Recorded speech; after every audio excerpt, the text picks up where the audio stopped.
uban?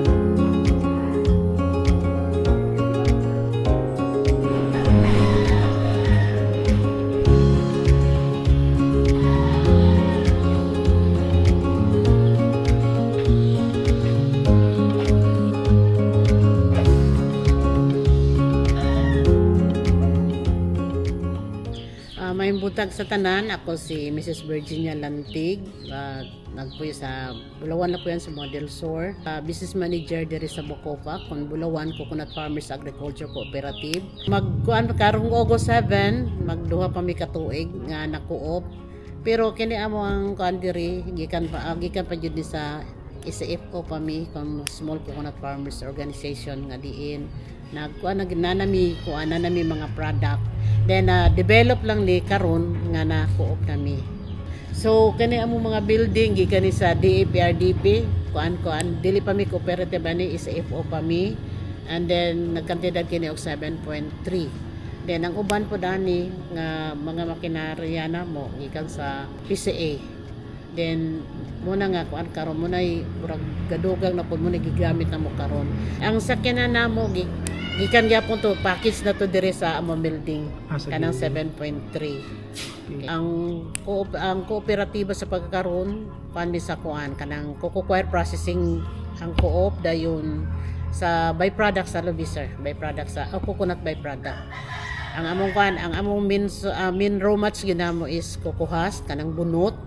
Then galingon namo na ang pinagi sa lanot makahimo mig flower base, magpakahimo mig doormats.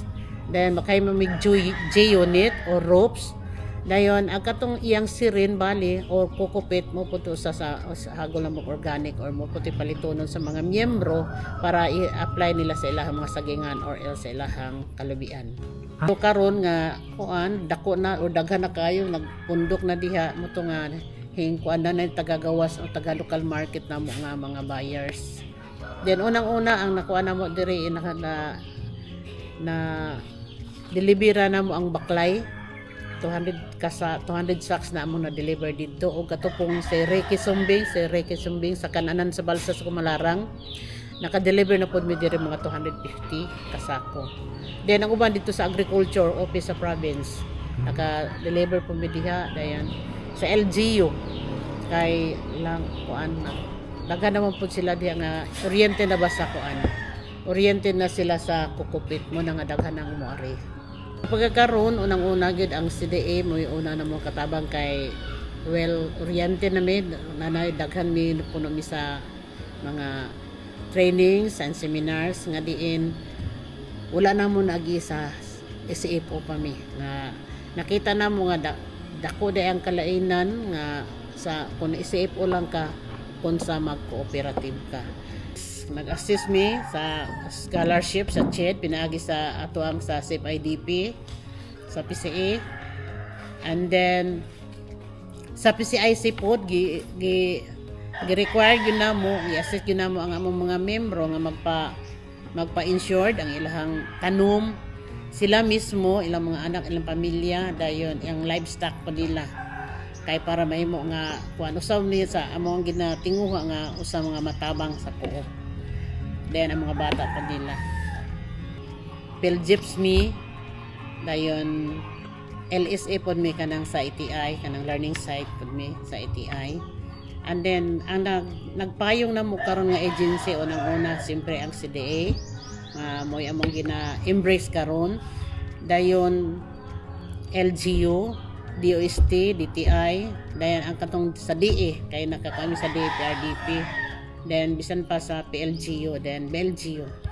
Of course ang PCA kay mo na kuan jud diha mi nagikan aning kamot mi nga madako among sales madako ang amo ang then maayo pud amo ang quality product umikan kay siyempre cooperative na mi pag convert na mo sa co-op dunay mga trials dunay mga kalisod pa umikan kay ni follow me kun unsa ang mga mandatory sa co-op ang angay namo nga atubangon or angay namo nga sa gubangon or ang mga tasuno namo nga mahimo gyud mi nga fluent mi nga as a cooperative. So karon nga tuig nag-approach ko ni Mayor dayon gihatag ko niya dito sa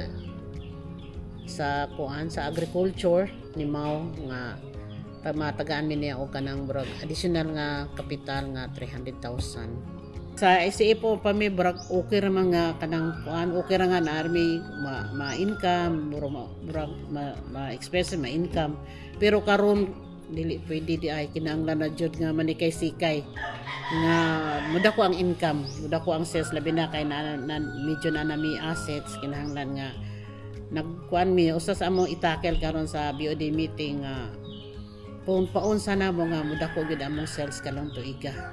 Walay may bookkeeper kay pinaka-importante jud nga ang imuhang kuan ka sa record keeping. Importante jud kaayo kay ilabi na nga daghan kay may mga enterprise, kinahanglan nga doon lagi sakto nga recording. Dayon dili man pareha atong sa isip umi kay igula man na income na date kinsay gapalit pila ka kilo, dayon didakan og kanang expenses. Pero karon kay through sa CDA so cooperative naman jud ay na say mga hanay nga diin asa dito ibutang ang imong mga expenses og mga kuan munay galisod mi nga wala mi bookkeeper.